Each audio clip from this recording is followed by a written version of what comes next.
Le 30 décembre 2025, tandis que la France retenait son souffle à l'approche de la nouvelle année, une icône s'est éteinte sans bruit, loin des projecteurs et des hommages. Évelyne Leclerc n'a laissé ni image d'adieu ni mise en scène finale, seulement un silence troublant dans le sud du pays. Ce silence n'est pas un hasard, il cache une vérité longtemps étouffée, que cette histoire va enfin révéler. Bien avant les plateaux parisiens, bien avant les génériques et les applaudissements, l'histoire commence sur la Côte d'Azur. Pas dans le luxe, ni dans les cercles privilégiés, mais dans une France ordinaire, discrète, presque invisible. Évelyne Leclerc n'est pas née avec un destin écrit à l'encre dorée. Elle vient d'un milieu simple, sans réseau, sans piston, sans protection. Rien ne la prédestinait à devenir un visage familier de millions de foyers. Très tôt, elle apprend une règle essentielle qui deviendra le fil conducteur de toute sa vie, sourire, quoi qu'il arrive.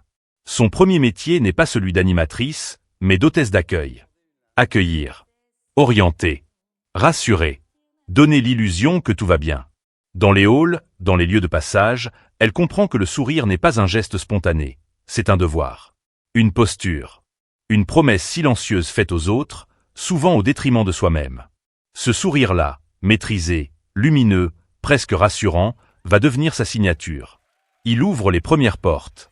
À la fin des années 60, elle rejoint l'ORTF à Nice. Elle devient speakerine. À l'époque, ce rôle dépasse largement la simple lecture de programme. La speakerine n'est pas une voix neutre. Elle entre dans les salons, dans l'intimité des familles, à l'heure du dîner ou du repos. Elle accompagne les soirées, elle rassure, elle crée un lien affectif invisible mais puissant. Évelyne comprend instinctivement cette responsabilité. Elle ne parle pas à une caméra, elle parle à des gens. À des mères, à des enfants, à des couples fatigués par la journée. Sa voix est douce. Son regard, direct.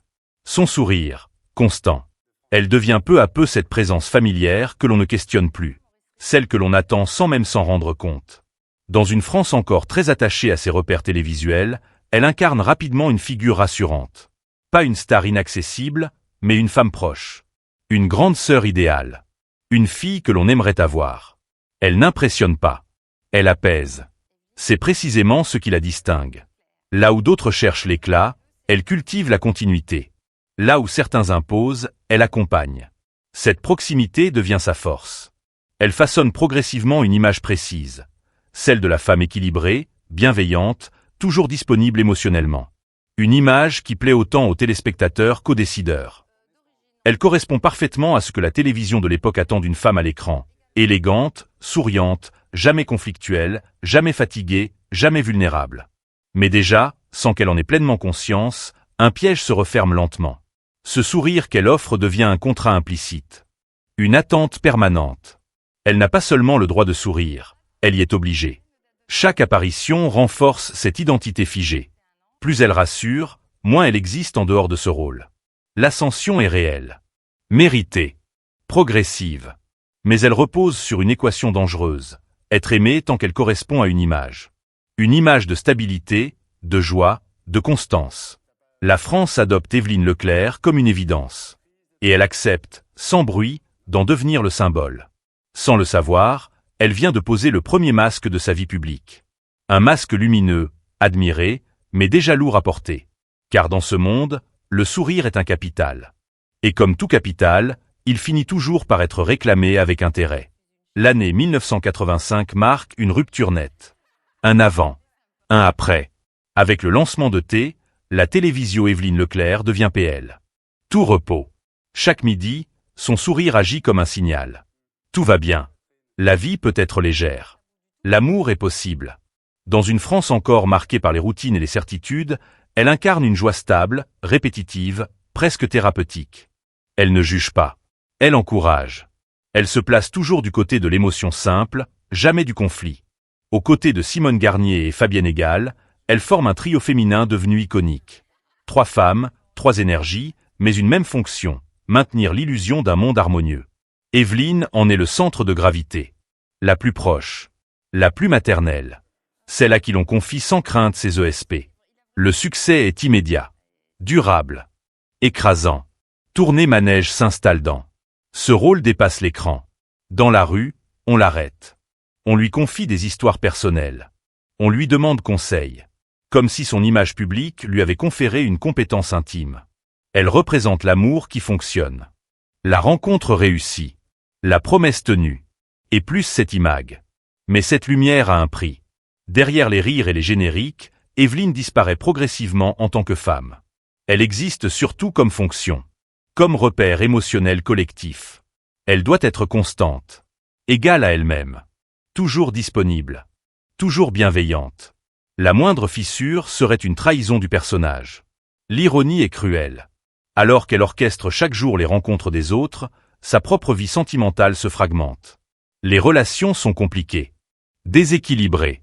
Souvent marquées par l'asymétrie entre la femme publique et la femme privée. Mais cela ne doit jamais transparaître. À l'écran, elle incarne l'assurance amoureuse. Hors champ, elle accumule les silences. La télévision ne lui laisse aucun espace pour être ordinaire. Elle ne peut pas douter. Elle ne peut pas se lasser. Elle ne peut pas être triste. Chaque apparition renforce l'écart entre ce qu'elle montre et ce qu'elle ressent. Et plus le succès dure, plus ce fossé devient profond. Tourner manège lui offre tout. La reconnaissance. La notoriété. Une place centrale dans l'imaginaire collectif. Mais en échange, il exige une loyauté totale. Une adhésion sans réserve à une image figée. Evelyne accepte. Elle joue le jeu. Elle croit, peut-être, que cette relation avec le public est réciproque. Qu'elle durera. Qu'elle survivra au temps. À ce moment précis, elle est au sommet. Incontestée. Aimée. Indispensable.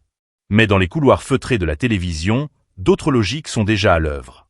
Des logiques qui n'ont rien à voir avec l'attachement, la gratitude ou la fidélité. Sans le savoir, Evelyne Leclerc vit les années les plus lumineuses de sa vie. Et aussi les dernières où l'on fera semblant de ne pas voir l'ombre qui s'installe lentement derrière son sourire. À l'écran, tout semble parfaitement aligné. Le sourire. La posture. La voix calme. Evelyne Leclerc incarne une femme accomplie, sûre d'elle, maîtresse de ses émotions. Pour le public, elle représente une réussite évidente. Une femme aimée, désirée, respectée. Mais cette image, soigneusement entretenue, repose sur une construction fragile. Dans l'intimité, la réalité est tout autre. Sa vie sentimentale n'a rien du conte qu'elle aide les autres à écrire.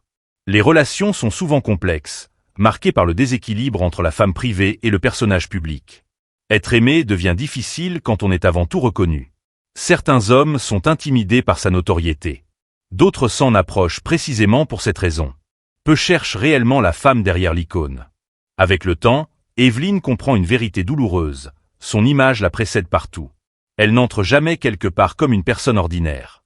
Elle arrive toujours précédée d'une attente. D'un rôle à tenir. Être elle-même devient un exercice risqué. Décevoir serait rompre le pacte tacite avec le public. À la télévision, elle célèbre l'amour. Elle l'encourage. Elle le met en scène. Mais une fois les caméras éteintes, elle se retrouve souvent seule. Les plateaux se vident. Les lumières s'éteignent. Et le silence reprend sa place. Un silence d'autant plus cruel qu'il contraste avec la chaleur artificielle de l'émission. Elle confiera plus tard, avec une lucidité désarmante, qu'elle était meilleure pour marier les autres que pour se marier elle-même. Cette phrase résume tout.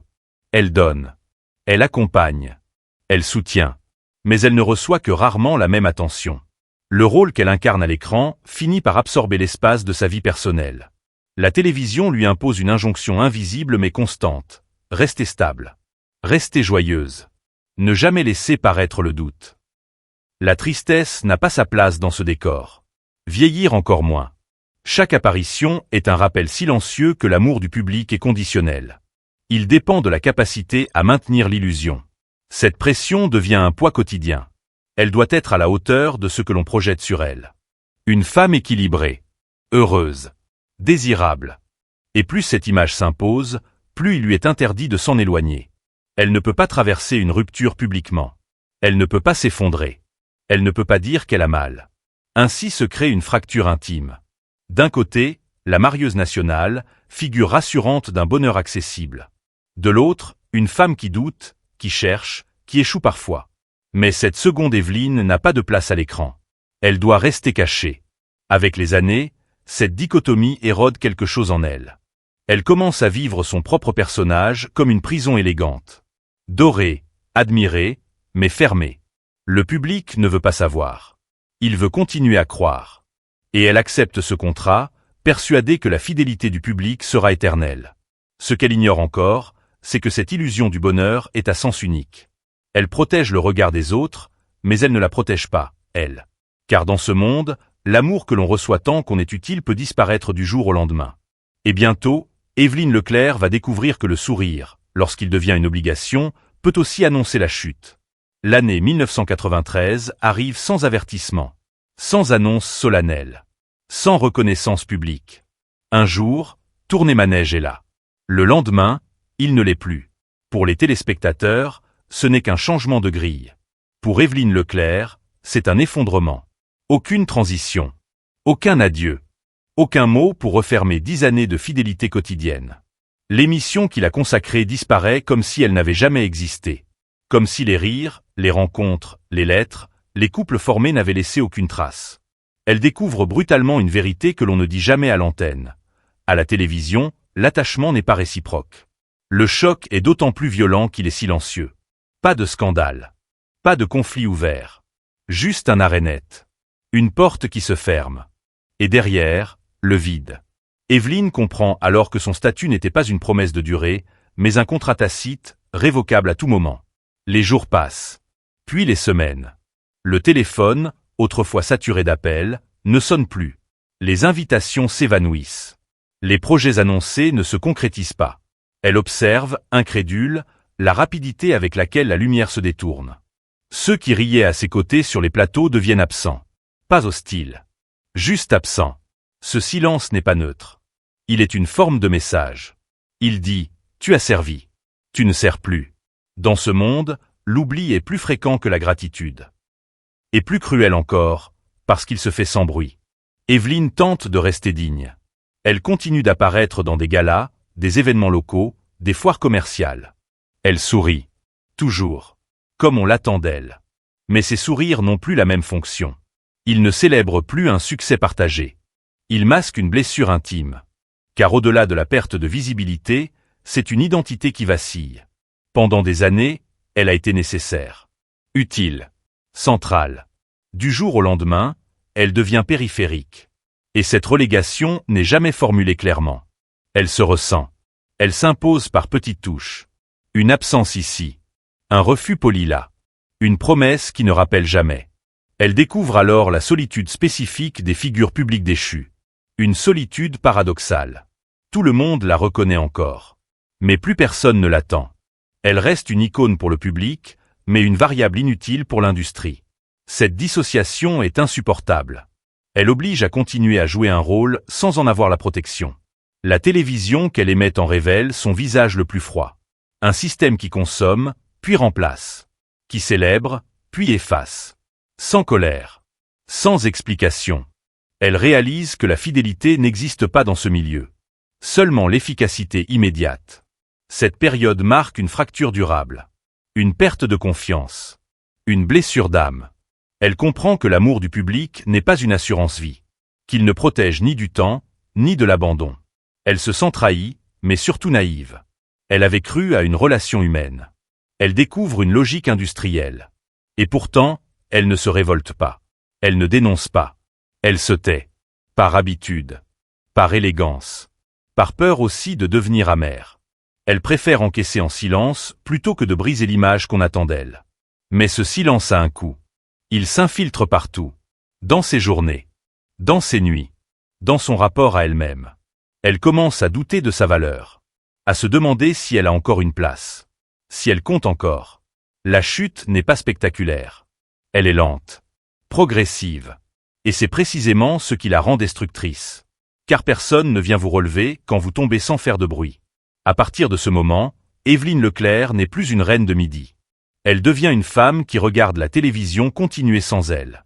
Et qui comprend, trop tard, que dans ce monde, la lumière ne se souvient jamais de ceux qu'elle a éclairés hier. Avec le temps, l'absence devient une habitude. Évelyne Leclerc n'est plus attendue, mais elle est encore reconnue. Cette reconnaissance sans utilité est l'une des formes les plus cruelles de la célébrité. On vous voit, mais on n'a plus besoin de vous. Et dans une industrie obsédée par la nouveauté, vieillir devient une faute silencieuse. Le miroir commence à peser. Chaque ride semble porter un verdict. La télévision n'a jamais appris à regarder les femmes qui avancent en âge avec bienveillance. Elle préfère les remplacer. Evelyne ressent cette pression sans qu'on ait besoin de la lui formuler. Elle n'est plus dans l'air du temps. Elle le comprend à travers les silences, les refus polis, les propositions de plus en plus périphériques. Pourtant, elle continue de sourire. Comme toujours. Parce que c'est ce qu'elle sait faire. Parce que c'est ce qu'on attend d'elle. Elle lutte pour rester visible, pour prouver qu'une femme passée la quarantaine, puis la cinquantaine, a encore une valeur. Mais le système lui renvoie une image impitoyable, celle de l'obsolescence programmée. C'est dans ce contexte de retrait progressif qu'une autre épreuve surgit. Une épreuve plus radicale, plus intime. La maladie. Le diagnostic tombe loin des studios, loin des micros, loin des regards. Une longue maladie, dira-t-on plus tard. Une formule vague, presque pudique. Mais pour elle, c'est une bascule. Un face-à-face brutal avec sa propre fragilité. Elle fait alors un choix qui résume toute sa trajectoire. Se taire. Ne rien montrer. Ne rien demander. Elle connaît trop bien les règles de ce monde pour espérer de la compassion durable. Montrer la faiblesse, c'est risquer de perdre ce qui reste de dignité publique. Elle refuse la pitié. Elle refuse d'être réduite à un corps souffrant. Ainsi commence un combat invisible. Derrière les murs de sa maison sur la Côte d'Azur, elle affronte la maladie seule, ou presque. Elle continue d'envoyer des messages positifs, de publier des sourires, de maintenir l'illusion. Le personnage tient encore, même lorsque le corps vacille. Ce silence, c'est un acte de courage, mais aussi le signe d'une solitude extrême. Car pendant qu'elle lutte, le monde télévisuel reste immobile. Aucun hommage préventif. Aucun geste public. Aucun appel. Ceux qui ont bâti leur succès à côté d'elle ne se manifestent pas. L'oubli, cette fois, n'est plus symbolique. Il est concret. Elle découvre une vérité que beaucoup d'anciennes idoles connaissent trop tard. On n'est aimé que tant qu'on est utile. Le reste du temps, on devient un souvenir encombrant. Une époque révolue. Une image que l'on préfère ne pas raviver. Heureusement, tout n'est pas désert. Il reste l'essentiel. Sa fille, Céline. Quelques amis fidèles. Un cercle réduit, mais sincère. Dans cette intimité retrouvée, Evelyne change. La légèreté laisse place à une gravité calme. Elle observe sa vie avec lucidité. Elle comprend que la célébrité n'a jamais été une protection. Seulement un éclairage temporaire. La maladie accélère cette prise de conscience. Elle enlève les illusions. Elle force à regarder ce qui compte réellement. Et dans ce dépouillement, une décision mûrit lentement. Elle ne veut pas partir sans laisser une trace différente. Pas celle de l'animatrice éternellement souriante, mais celle d'une femme qui a compris. Elle sent que le temps se resserre. Que le silence qu'elle a porté toute sa vie risque de l'engloutir définitivement. Et pour la première fois, elle envisage de le briser. Non par colère. Non par revanche. Mais par nécessité intérieure. Vieillir. Tomber malade. Disparaître. Ces 3 étapes auraient pu effacer Evelyne Leclerc sans bruit. Mais au seuil de la fin, elle s'apprête à accomplir un dernier geste. Un geste simple. Radical. Dire la vérité. À l'approche de la fin, le silence change de nature. Il n'est plus une protection, mais un poids. Evelyne Leclerc le sait. Elle a passé une vie entière à préserver les autres de ses failles. À maintenir une image. À absorber sans bruit. Mais il arrive un moment où se taire revient à disparaître une seconde fois. Et cette disparition-là, elle la refuse. Ce qu'elle décide alors n'a rien d'un scandale. Pas de révélation tapageuse. Pas de règlement de compte public. Juste une parole tardive, transmise dans l'intimité, par l'intermédiaire de sa fille Céline, devenue sa voix lorsque la sienne s'affaiblit. Une parole mesurée. Lucide. Douloureuse. Une parole qui n'accuse pas, mais qui nomme. Dans ce testament moral, Evelyne identifie 3 blessures qui ont marqué sa fin de vie bien plus profondément que la maladie. La première est celle du silence institutionnel. Celui des dirigeants, des décideurs, des chaînes qui l'ont porté au sommet avant de l'effacer sans un mot. 10 années de succès, de fidélité, d'audience, balayées sans reconnaissance. Elle raconte l'attente. Le téléphone posé là, immobile. Les appels espérés. Ceux qui ne viennent jamais. Elle comprend alors qu'aux yeux du système, elle n'était qu'une donnée, pas une personne. La deuxième blessure est plus intime encore. Celle des amitiés perdues. Quand le diagnostic tombe, le cercle se rétrécit brutalement. Les invitations cessent. Les voix familières se taisent. Ceux qui partageaient les soirées et les rires se dissipent dans l'air. Elle ne parle pas de haine. Elle parle de désillusion. De cette vérité brutale. Dans le monde du spectacle, l'amitié est souvent proportionnelle à la lumière que l'on renvoie. La troisième blessure est la plus profonde. La plus silencieuse. L'injonction permanente à la jeunesse. Elle avoue avoir eu honte de vieillir. Honte de son corps fatigué. Honte d'être malade. Comme si le temps qui passe était une faute personnelle. Comme si ne plus correspondre à l'image de 1985 était une trahison.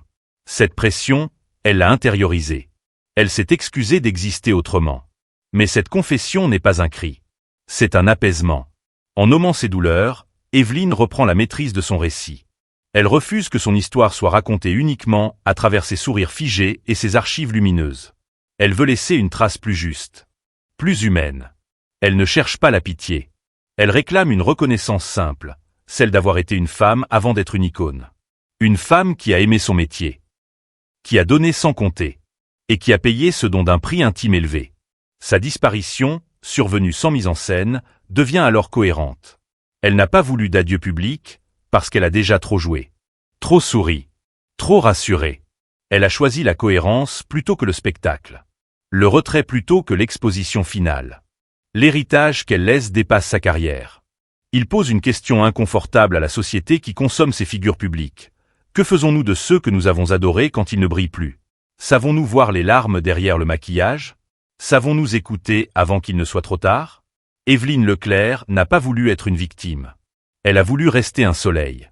Mais un soleil lucide, qui éclaire aussi les zones d'ombre. Et en brisant le silence à la toute fin, elle nous laisse une responsabilité, celle de ne plus confondre admiration et oubli. Son sourire est désormais immobile. Mais sa vérité, elle, continue de résonner.